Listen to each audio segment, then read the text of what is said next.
అదే RTV app వార్తల్ని క్షణాల్లో చదివే అవకాశం ఉంటుంది. ఒక న్యూస్ పేపర్, ఒక టెలివిజన్ ఛానల్ మీ చేతుల్లో ఎప్పుడూ ఉంటాయి. రాష్ట్రంతో పాటు ఉమ్మడి కరీంనగర్ జిల్లా వ్యాప్తంగా ఇందిరమ్మ ఇల్లు కావచ్చు, అంతేకాకుండా కొత్త రేషన్ కార్డులకు సంబంధించి అయితే మరో అవకాశాన్ని అయితే రాష్ట్ర ప్రభుత్వం అయితే కల్పించడం జరిగింది. ప్రస్తుతం అయితే మనమైతే రాజన్న సిరిసిల్ల జిల్లా దేశాయపల్లి గ్రామం దగ్గర అయితే ఉన్నాము. ఇక్కడైతే గ్రామ సభలు అయితే ఏర్పాటైతే చేస్తున్నారు. ప్రస్తుతం అయితే మనతో పాటు అయితే కొంతమంది గ్రామస్తులు ఒకసారి వారితో మాట్లాడదాం. సార్ చెప్పండి, అంటే ఎలా కొనసాగుతుందండి? తెలంగాణ రాష్ట్రంలో ప్రజాపాలనలో భాగంగా అర్హులైన నిరుపేదలందరినీ రైతు భరోసాకే కానివ్వండి, అలాగే రైతు కూలీలే కానివ్వండి, ఇందిరమ్మ ఇండ్లకే కానివ్వండి, అలాగే కొత్త రేషన్ కార్డు గత 10 సంవత్సరాలుగా బీఆర్ఎస్ ప్రభుత్వం ఇవ్వనటువంటి ఎంతో నిరుపేదలకు లాభదాయకమైన పథకం రేషన్ కార్డులు ఇవ్వడం కానివ్వండి, ఇట్లాంటి పథకాలను గ్రామ సభల్లోనే నిర్ణయించాలి. అలాగే నిరుపేదలైనటువంటి పేదలను గుర్తించి వాళ్లకు అన్ని సంక్షేమ పథకాలను అమలు చేయాలనే ఉద్దేశంతో ఈ గ్రామ సభలో ఎంతో ప్రతిష్టాత్మకంగా నిర్వహించడం జరుగుతుంది. అందులో భాగంగానే ఈరోజు బోయినపల్లి మండలం దేశాపల్లి గ్రామంలో గ్రామ సభలో నిర్వహించడం జరిగింది. దీనికి అధికారులు మరియు మా గ్రామ పెద్దలు అందరూ కలిసి ఎంతో దీనికి పార్టిసిపేట్ చేసి దీనికి అందరూ తోడ్పడడం ఎంతో సంతోషకరమైన విషయం. అంటే గత సంవత్సరం ప్రజాపాలనలో భాగంగా ప్రజల దగ్గర నుండి అభ్యంతరాలు అనేది స్వీకరించారు. అందులో భాగంగా ఇల్లు లేని వారు ఇల్లు లేదు మాకు ఇందిరమ్మ ఇల్లు కావాలని, అలాగే భూమి లేని వారు మాకు వ్యవసాయ కూలీల కింద సంవత్సరానికి 12,000 ఇస్తా అన్న దానికి కానీ, అలాగే రేషన్ కార్డు గత 10 సంవత్సరం లేనటువంటి రేషన్ కార్డులకు కానీ వాళ్ళ అభ్యంతరాల ఫామ్లో నింపడం జరిగింది. అభ్యంతరాల ఫామ్లో నింపడంతో పాటు ఎవరైనా రాని వాళ్ళు ఉంటే వాళ్ళు ఇందులో ఇప్పుడు కూడా మా సెక్రటరీ గారికి కానివ్వండి, అధికారులకు కానివ్వండి ఇచ్చి మళ్ళా ముందు కూడా అప్లై చేసుకోవాల్సిందిగా అధికారులు తెలియజేస్తున్నారు. ప్రజలు కూడా చాలా సంతోషంగా ఉన్నారు వీటి పట్ల. ఓకే సార్ చెప్పండి, ప్రస్తుతం చూసినట్లయితే ఇప్పుడైతే గ్రామ సభలు అయితే నిర్వహిస్తున్నారు కదా, దానికి సంబంధించి అయితే డేటా మొత్తం ప్రభుత్వాల దగ్గర అయితే ఉందని చెప్పేసి అయితే ఇటు ప్రతిపక్షాలు కావచ్చు కొంత అయితే చెప్తున్న పరిస్థితి అయితే ఉంది కదా, ఇంకా ఎలా చూడొచ్చు అంటారు? కాంగ్రెస్ ప్రభుత్వం రేవంత్ రెడ్డి అధికారంలోకి వచ్చిన తర్వాత పేదవాళ్ళందరికీ కూడా సమన్యాయం చేద్దామని కాంగ్రెస్ ప్రభుత్వం అధికారంలోకి వచ్చిన తర్వాత రైతు భరోసా కానివ్వండి, పేదవాళ్లకు ఇందిరమ్మ ఇండ్లు కానీ అనేకమైనటువంటి సంక్షేమ కార్యక్రమాలు తీసుకురావడం జరిగింది. ఈరోజు దేశాపల్లె గ్రామంలో ప్రజాపాలన పేరు మీద ఈరోజు 21వ తారీఖు నాడు నిరుపేదలైనటువంటి ఏమైనా అభ్యంతరాలు ఉంటే రేషన్ కార్డులో ఏమైనా ఇబ్బందులు ఉంటే చేర్చమని మన స్పెషల్ ఆఫీసర్ అందరికీ కూడా అభ్యంతరాలు ఇవ్వడం జరిగింది. ఓకే సార్ చెప్పండి, ప్రస్తుతం అయితే ఇంకా ఎలా చూడవచ్చు, అంతేకాకుండా ఇప్పుడైతే ఏం చెప్తారు దీనికి సంబంధించి గ్రామ సభలకు సంబంధించి అయితే? ఈరోజు దేశాపల్లె గ్రామంలో గ్రామ సభ జరిగినది ప్రజాపాలన భాగంగా. అయితే ఈరోజు మా విలేజ్లో అర్హులైన అందరికీ రేషన్ కార్డు కానీ ప్లస్ ఈ యొక్క రైతు భరోసా కానీ ఇవ్వాలని అందరూ ఏకగ్రీవ తీర్మానం చేసినారు. కానీ గతంలోనే ఎన్నోసార్లు ఇప్పటి వరకు 3 సార్లు అప్లికేషన్ కాంగ్రెస్ గవర్నమెంట్ వచ్చిన నుంచి 3 సార్లు గ్రామ సభలు పెట్టి అప్లికేషన్లు తీసుకోవడం జరిగింది. కానీ అందులో ఎన్నో సెలక్షన్ పంపినారు. అసలు ఈరోజు జరిగిన గ్రామ సభలు ఏంటంటే పోయినసారి ఇచ్చిన దరఖాస్తులో ఉన్న పేర్లను మాత్రమే చదివినారు, కానీ వాళ్ళు ఎవరు అర్హులు ఎవరు అనర్హులని చెప్పిన అని ప్రజలను అడిగితే ఎవరు కూడా అందరూ అర్హులే అని చెప్పినారు. మరి దానిలో ఇంకా నిరుపేదలను ఎలా సెలక్షన్ చేస్తారు అనేది మా యొక్క ప్రశ్న. ఓకే అంటే మరి ఇంకా ఎలా ఉంటే బాగుంటుందని మీరు అనుకుంటున్నారు? మేము ఖచ్చితంగా దీనిలో ఉన్న ఎవరైతే అప్లికేషన్లు ఇచ్చారో గ్రామ సభ తీర్మానంలో అతి నిరుపేదలకే ఇవ్వాలనేది మా యొక్క మనవి. ఓకే అంటే నిన్న మొన్నటి వరకు అయితే భూ సర్వే సైతం నిర్వహించారు. ప్రస్తుతం అయితే రైతు భరోసాకు సంబంధించి అయితే గతంలో అయితే కేసీఆర్ 10,000 రూపాయలు అయితే ఇవ్వడం జరిగింది. మేము వచ్చిన తర్వాత 15,000 రూపాయలు ఇస్తామన్నారు. తర్వాత 12,000 రూపాయలు ఇస్తామని అయితే సీఎం రేవంత్ రెడ్డి అయితే స్పష్టం చేయడం జరిగింది. నిన్న మొన్నటి వరకు అయితే గ్రామాల్లో భూ సర్వే సైతం నిర్వహించారు కదా, ఇంకా ఏం చెప్తారు దానికి సంబంధించి? ఇప్పుడు పోయిన గవర్నమెంటు ఈ 8 సంవత్సరాల నుంచి ఎకరానికి 10,000 చొప్పున ఇచ్చింది. కాంగ్రెస్ గవర్నమెంట్ 15,000 ఇస్తా అని పోయినసారి నుండే ఇప్పటి వరకు 1 ఇయర్ నుంచి రైతు బంద్ వేయలేదు. మళ్ళీ దానిలో మాట తప్పి 12,000 అన్నారు.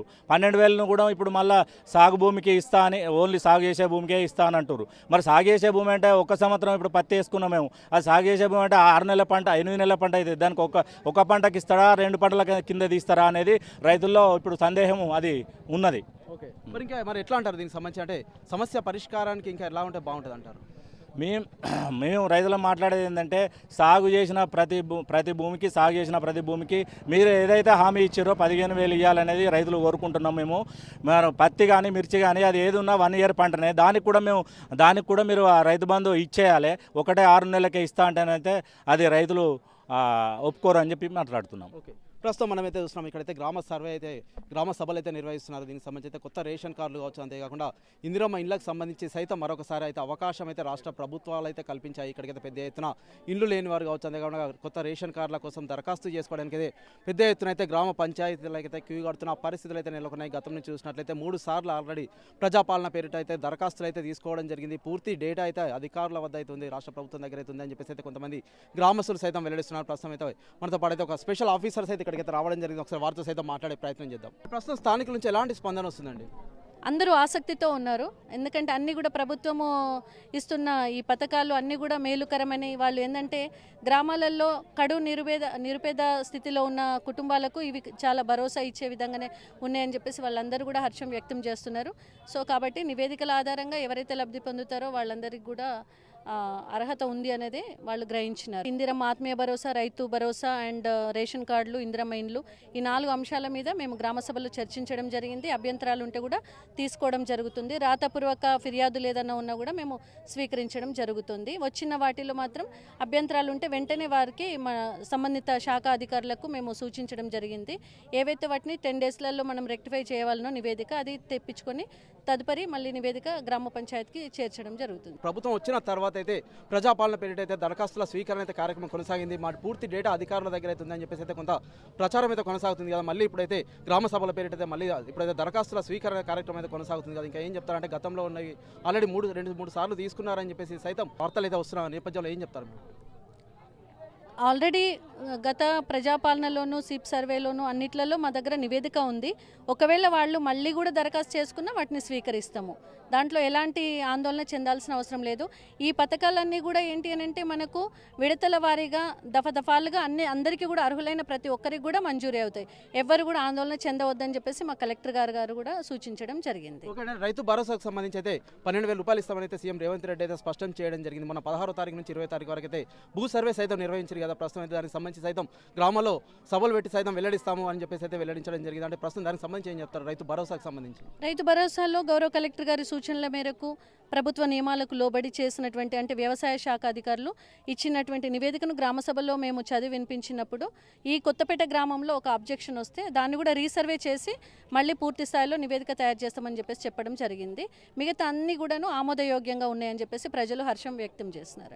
అంటే ఒకవేళ ఇవాళ ఇక్కడికి రాని వారికి ఏం చెప్తారు? అంతేకాకుండా ఎన్ని రోజుల పాటు కొనసాగుతున్నాడు సర్వే? ఎవరెవరు పాల్గొంటున్నారు అధికారులు? సర్వే కంప్లీట్ అయింది. బట్ ఇప్పుడు ఏంటంటే గ్రామ సభలోనైతే మనకు 24వ తేదీ వరకు అవుతుంది. 24వ తేదీ వరకు అయినా కూడా ఈరోజు రాని గ్రామ ప్రజలు ఎవరైనా ఉంటే మండల పరిషత్ కార్యాలయంకి వచ్చినా లేదంటే గ్రామ పంచాయతీ కార్యదర్శి గారికి కూడా వాళ్ళ యొక్క వినతి పత్రాలు సమర్పిస్తే వాటిని మేము స్వీకరించడం జరుగుతుంది. ఓకే, ప్రస్తుతం మనమైతే చూస్తున్నాం ఇక్కడైతే ఇల్లు లేని వారికి కావచ్చు, అంతేకాకుండా రేషన్ కార్డులకు సంబంధించి అయితే ప్రస్తుతం మళ్ళీ దరఖాస్తు చేసుకోవడానికి అయితే రాష్ట్ర ప్రభుత్వం అయితే మరొక అవకాశాన్ని అయితే కల్పించడం జరిగింది. ఇక్కడికైతే పెద్ద ఎత్తున గ్రామస్తులు కావచ్చు, అంతేకాకుండా అధికారులు సైతం రావడం జరిగింది. ఎలాంటి అవాంఛనీయ సంఘటనలు జరగకుండా పోలీసు వారిని సైతం ఇక్కడైతే నియమించడం జరిగింది. కొంత రైతు భరోసాకు సంబంధించి కావచ్చు, అంతేకాకుండా ఇందిరమ్మ ఇళ్లకు సంబంధించి అయితే మాకు వస్తాయని ఎంతో ఆశతో అయితే మేము ఇక్కడికైతే రావడం జరిగిందని అయితే ఇక్కడ ఉన్న స్థానికులు చెప్తున్న పరిస్థితి సైతం మనమైతే చూడొచ్చు. Over to studio. మరిన్ని వీడియోస్ కోసం ఛానల్ ని సబ్స్క్రైబ్ చేయండి. లేటెస్ట్ అప్డేట్స్ కోసం వాట్సాప్ ఛానల్ ని ఫాలో చేయండి. అండ్ లింక్ డిస్క్రిప్షన్ లో ఉంది.